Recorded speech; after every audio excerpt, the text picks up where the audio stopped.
A continuación, nuestro rector general, el doctor Miguel Ángel Navarro, hace entrega del título de doctor honoris causa a nuestro homenajeado, mismo que a la letra dice: la Universidad de Guadalajara otorga el título de doctor honoris causa a Tabaré Ramón Vázquez Rosas por su labor como médico, docente y estadista, así como por sus contribuciones a la vida democrática de América Latina y su impulso a las políticas públicas de salud, empleo, justicia y educación. Atentamente piensa y trabaja, Guadalajara, Jalisco, 25 de julio de 2018, y firman doctor Miguel Ángel Navarro, rector general, doctora Carmen Eneina Rodríguez Armenta, vicerrectora ejecutiva, y maestro José Alfredo Peña Ramos, secretario general.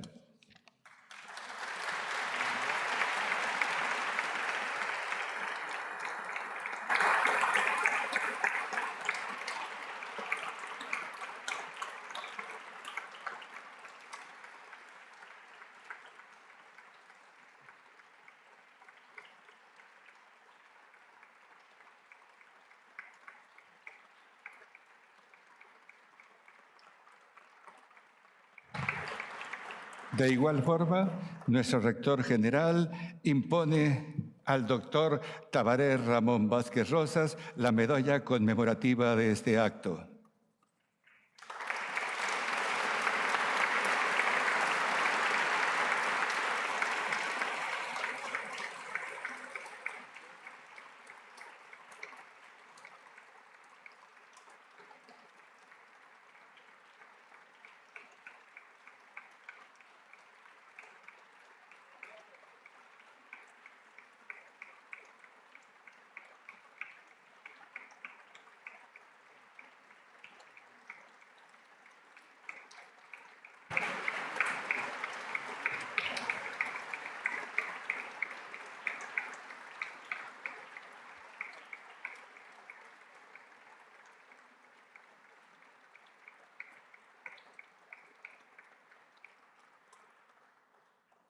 Escucharemos a continuación el mensaje del doctor honoris causa Tabaré Ramón Vázquez Rosas.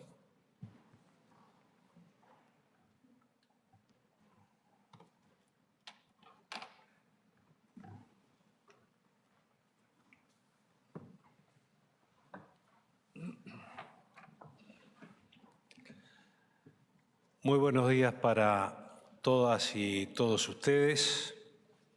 Es un honor para mí ocupar este podio y seguramente ustedes comprenderán la enorme emoción que me embarga en este momento al recibir tan alta distinción de esta tan gran casa de estudio, esta universidad reconocida como benemérita no solo aquí en este país, sino en nuestro planeta. Son muchas los recuerdos, los sentimientos, las sensaciones que se agolpan en este momento, golpeando fuertemente mi mente. Y son muchas las personas, anónimos,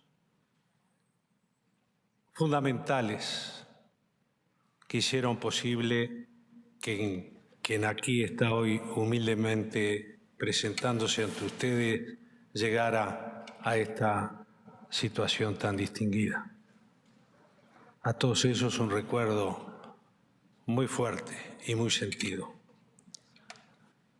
No sé si empezar protocolarmente como corresponde y por mi función como gobernante acostumbrado al protocolo cerrado de empezar mis planteos públicos dirigiéndome, como debe ser, respetuosamente a las autoridades, o empezar simplemente diciendo fuera de protocolo, queridas amigas y queridos amigos todos, quienes aquí están presentes. Pero permítanme cumplir con el protocolo, que lo hago también con mucho respeto y con mucho cariño.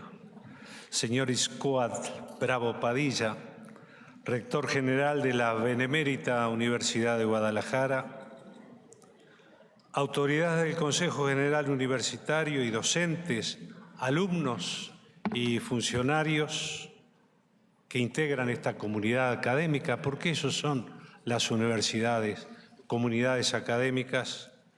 Señoras y señores, permítanme comenzar esta locución como se suele generalmente cerrar las mismas, diciendo simplemente gracias. Gracias a todos ustedes por recibirme y acompañarme.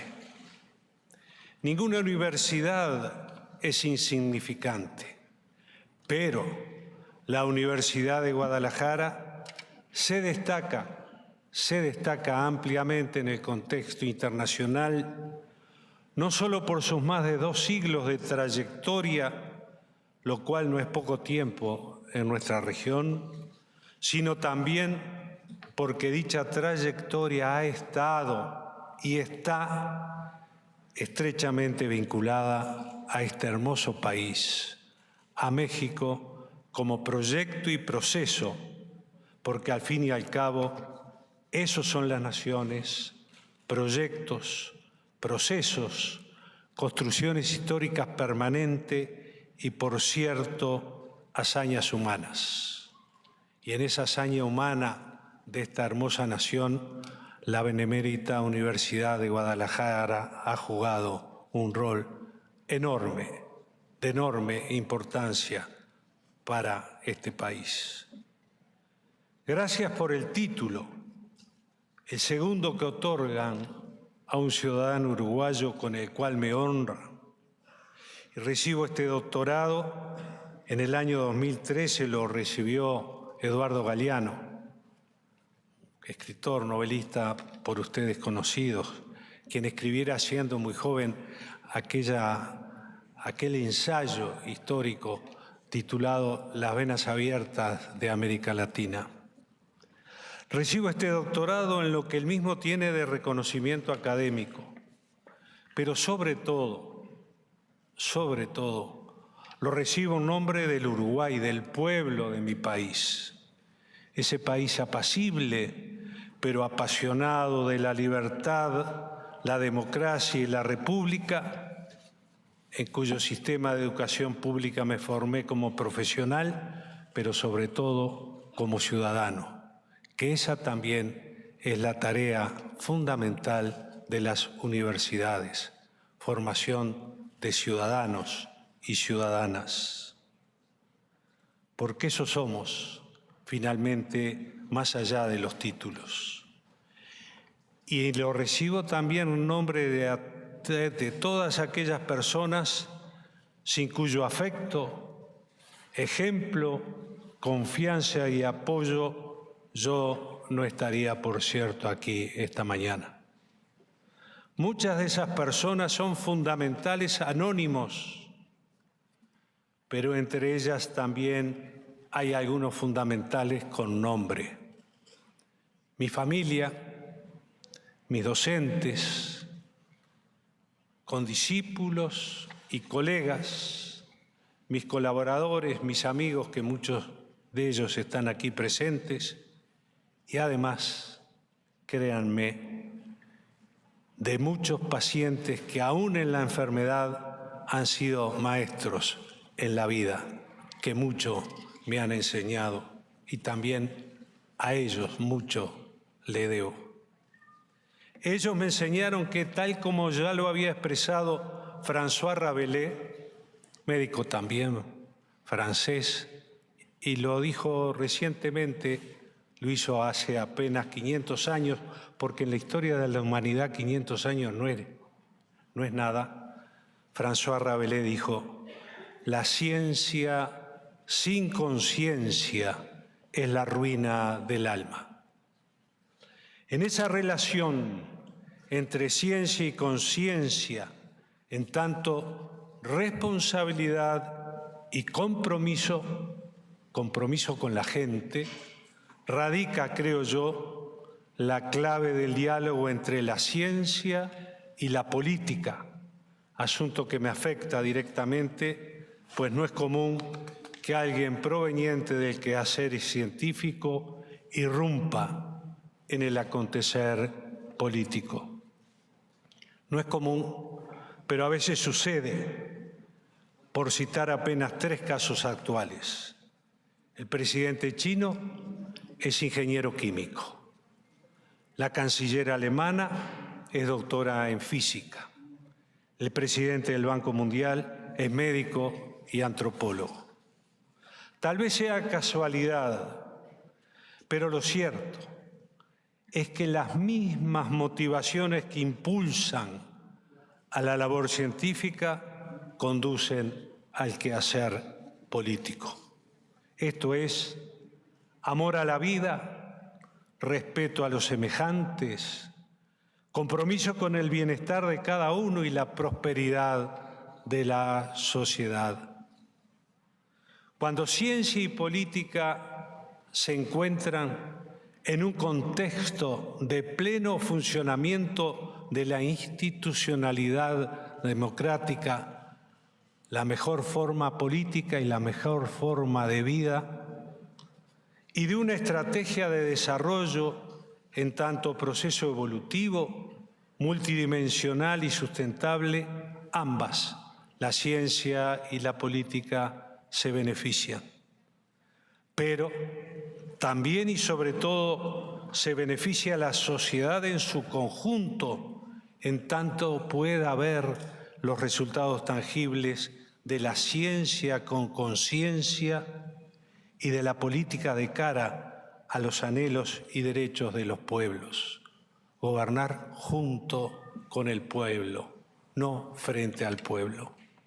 Abrir caminos de participación ciudadana, apostar al diálogo y a la convivencia pacífica, a la libertad como la aventura superior, como la aventura humana superior, a la democracia, al respeto, a la tolerancia, a la inclusión, y saber que solo podemos avanzar si lo hacemos todos juntos, sin que nadie quede atrás, y que los más necesitados sean los más privilegiados, y que los gobernantes recordemos uno de los ejemplos máximos que nos diera nuestro prócer Artigas cuando en la Revolución, allá por 1815 o 1813, se plantara ante su pueblo, constituido en aquel momento por indios, indígenas, negros,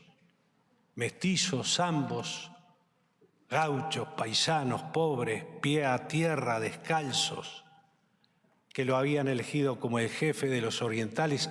Aún hoy es nuestro jefe. Se plantó ante ellos y les dijo: mi autoridad emana de vosotros y cesa ante vuestra presencia soberana.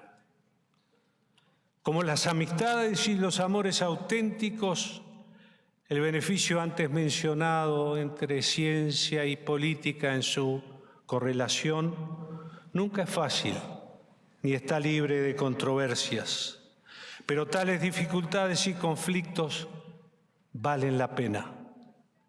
Entre muchos ejemplos de ello, referiré a una epidemia que es mucho más que un problema de salud o mucho más que un asunto de médicos.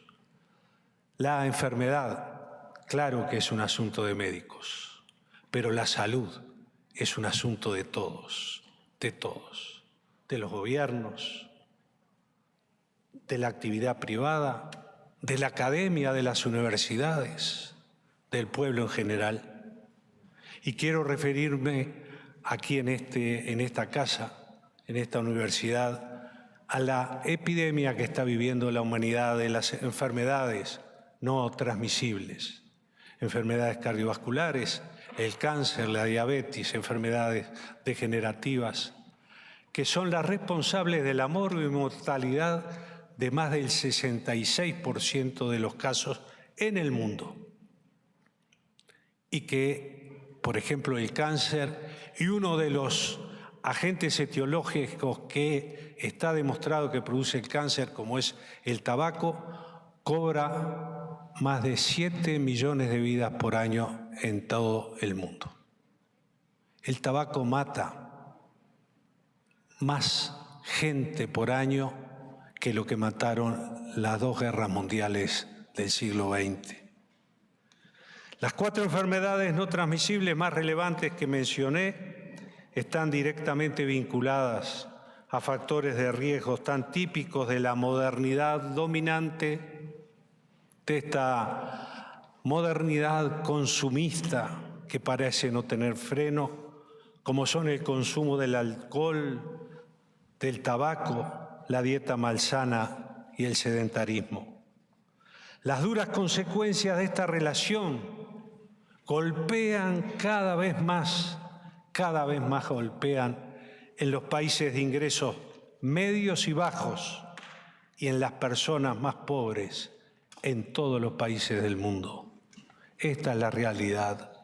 Una vez más, una epidemia, una acción política lleva a que los pobres sean los que paguen las consecuencias. Corrijo, un error que cometí al principio y pido disculpas a todos ustedes. Me referí al actual rector, el doctor Miguel Ángel Navarro. Le pido disculpas, rector.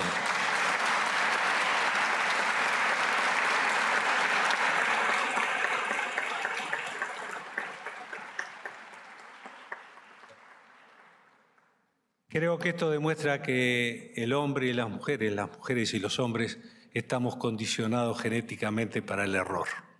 La biología es eso. Y la ciencia es error, ensayo, ensayo y error. Espero realmente haber corregido el error y les pido disculpas.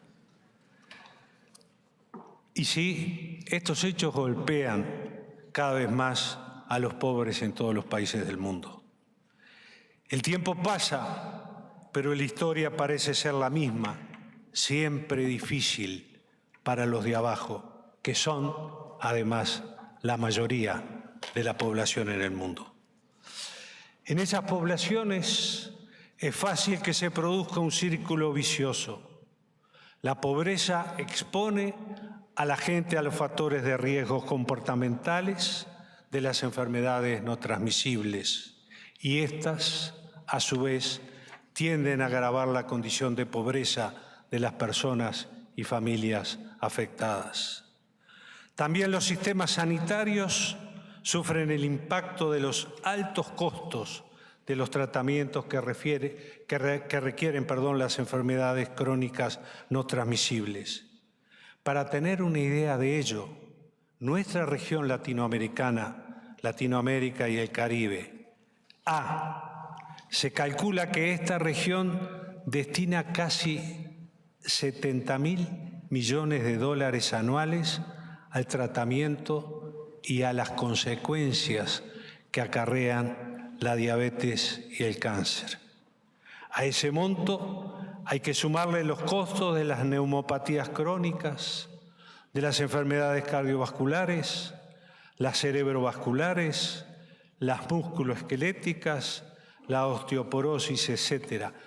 Costos sobre los cuales no hay datos exactos y actualizados, pues no es fácil identificarlos y sistematizarlos como si fueran simplemente un registro de contabilidad. Porque detrás de estos números hay vidas humanas, hay sufrimiento, hay dolores. Se estima en 33.000 millones de dólares el costo directo del tabaquismo sobre los sistemas de salud nacionales de la región latinoamericana. Ello equivale al 0.5% del PIB de nuestra región y al 7% de lo que la misma gasta o invierte anualmente en salud. La carga impositiva al tabaco no alcanza al 50% del costo directo que provoca el tabaquismo. Se estima que en el año 2009 el costo económico global del cáncer en México, el Caribe, Centro y Sudamérica ascendió nada más ni nada menos que a 286.000 millones de dólares por concepto de costos directos, es decir, consultas, estudios, diagnósticos, tratamientos, medicamentos, internación, cuidados paliativos, etcétera, e indirectos, gastos de traslado y alojamiento, pérdida de jornadas laborales, de productividad, etcétera. Y entonces una pregunta, queridas amigas y amigos, ¿hasta cuándo esta realidad? ¿Por qué no revertirla?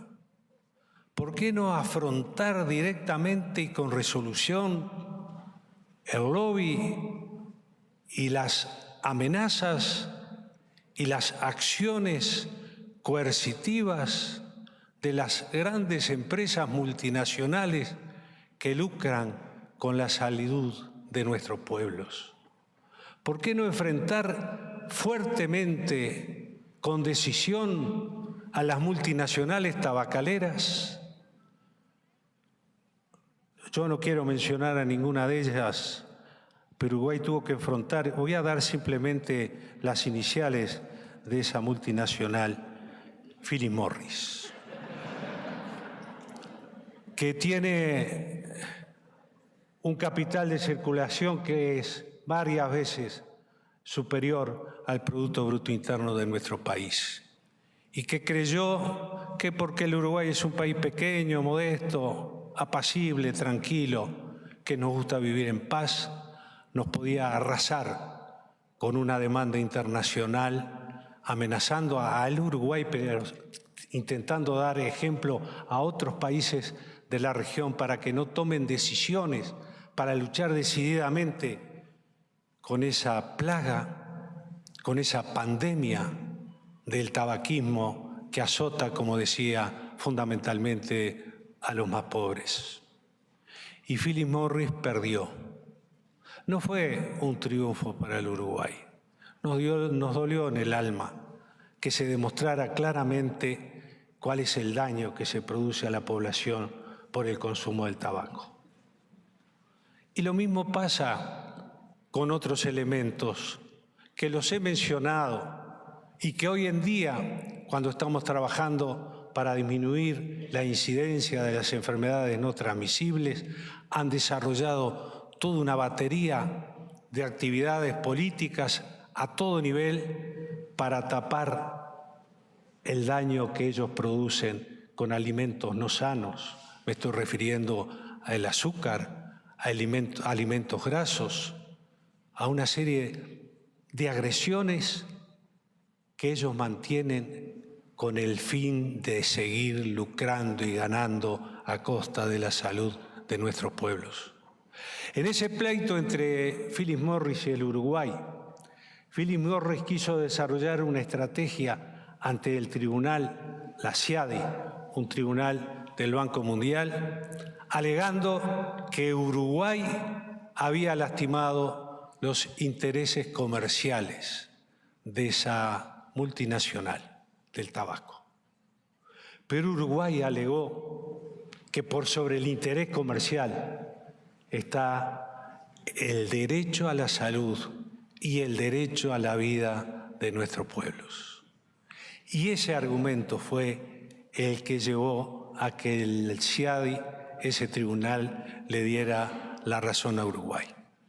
Y hoy en algunos tratados comerciales ya se incluye una decisión de que en esos acuerdos comerciales no están incluidos aquellos elementos o aquellos productos industriales que perjudican la salud de la población mundial. Esta es la alegría máxima que ha recibido Uruguay. Pero esta es la realidad que vivimos. Y dada que esta realidad tiene su contexto, ¿por qué entonces no transformar el contexto? ¿Acaso el cambio no es esencialmente un impulso humano para mejorar la vida de la gente?